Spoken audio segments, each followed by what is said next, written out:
I'm glad to see everybody's kind of on an up note, because yesterday's show was so sad. Of course, we were talking about Kid Kraddick yesterday. We lost one of radio's greats. And yesterday, actually, they announced the cause of death. There was a lot of speculation. Was it a brain aneurysm? Was it because it was so sudden? And it was heart disease. Basically, he had an enlarged heart, and it was cardiac arrest. And I think what was so incredibly sad about the way that it all went down is it happened on a golf course. And hopefully you've heard the whole story by now, so I won't recap. But it happened on the golf course, and it was just 5 minutes away from the hospital. So in the ambulance, he passed out, and they tried to revive him. And the people who were there at the scene, some of the medics said that the guys that were working on him tried so hard to revive him, and he just was not going to come back. So, I'm wondering, when you have an enlarged heart, doesn't it take your energy for a long time? I mean, sure. You really get breathless, and you just don't have any energy. So I'm just thinking about how he must have just been pushing in spite of himself. Well, it was interesting. My mother goes, he looks like he's in such great health. I mean, because he's not overweight, and he looks like he's, fit.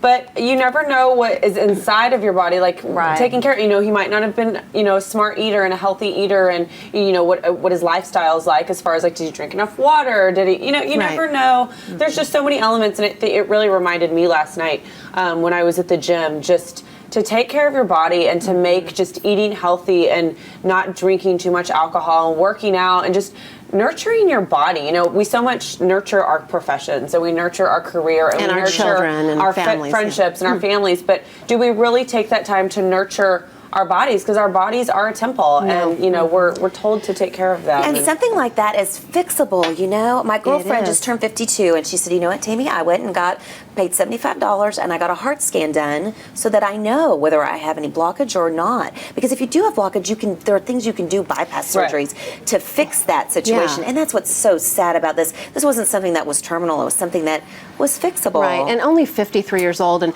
that's kind of what I want to say is that, you all know that I get on this nutrition kick, and I'm reading a book right now called The China Study, and it talks all about this comprehensive food study, and it's nutrition study that was done over about the span of about 35 years, and really kind of gets to the crux of where disease starts. And I think that the big message in this book, and the big message that everybody needs to know, is that nearly everything that goes wrong with your body is fixable by nutrition, by the way you eat. It's as simple as what you choose to put into your mouth every day. And of course, I'm getting made fun of this morning because I bring this little beauty in.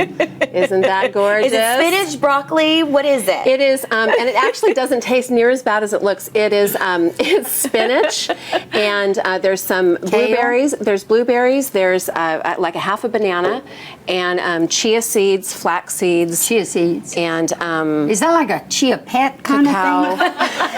It's probably, yes, I probably have a chia pet growing in my belly right now because I'm drinking it. But okay, so since you're doing healthy, does this mean you're not going to go have the ribeye, a bite of that, and that's the cheese over in grits? our kitchen? No, I'm definitely going to have a bite of it, but I probably won't eat a whole plate of it. But honestly, though, this really hits home because Scott just got his whole workup done. I'm sure he'll love me sharing this with everybody. But and his cholesterol was a little high, and he's way too young and too fit to have that happen. But really, it does come down to your diet and your exercise regimen. And I've talked about this a lot. My mom a couple years ago was diagnosed with stage 2 diabetes, and she actually read about the study and participated in the study where if you become vegan, if you're a diabetic and you become vegan and take every animal protein, every animal fat out of your body, you can reverse your diabetes. Yeah. And because she was on diabetic medicine, and then she was on stuff that would make her heart go, or her heart disease, or cholesterol go up, and then that medicine would make her blood pressure go up. And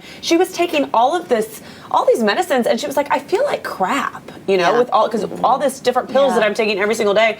She became completely vegan. Her body is amazing. She feels great. Her heart's doing great. Yeah. Her diabetes is under control. She has more energy. She has more energy, but it's such a testament to that can reverse I know what you're going to say. Okay, but then I'm going to ask you, how do you account for people who eat bacon and eggs and live to be 97 like my mother and genetics? So what I want to say is there are lots of very healthy people that cycle, that are thin, that eat and still drop over dead.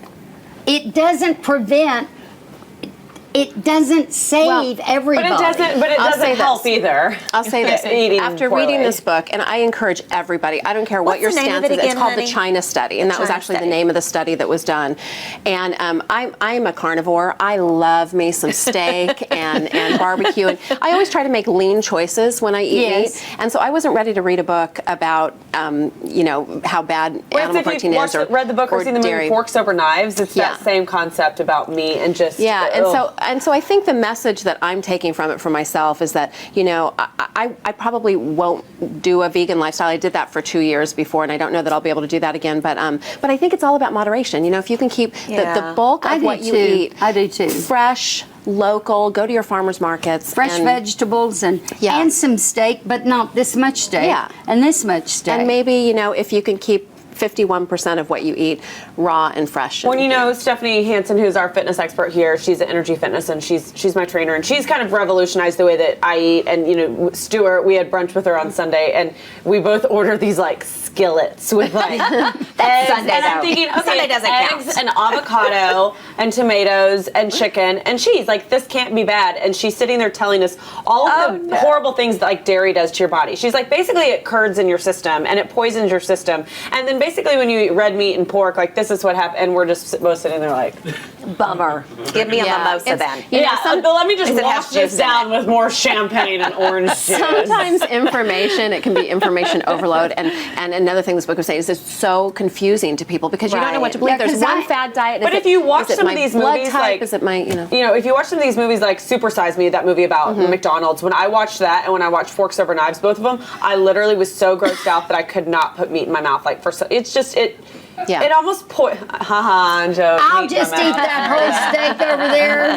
The other one is called Food Matters that I just saw the other day, and it talks about the importance of nutrition. So I guess if we learn nothing from this just horrible, untimely passing of Kid Kraddick from heart disease, just know that it is reversible. Take care of your body. Watch what you eat on a daily basis, and hopefully he was just too young to lose and too talented a person to lose. So.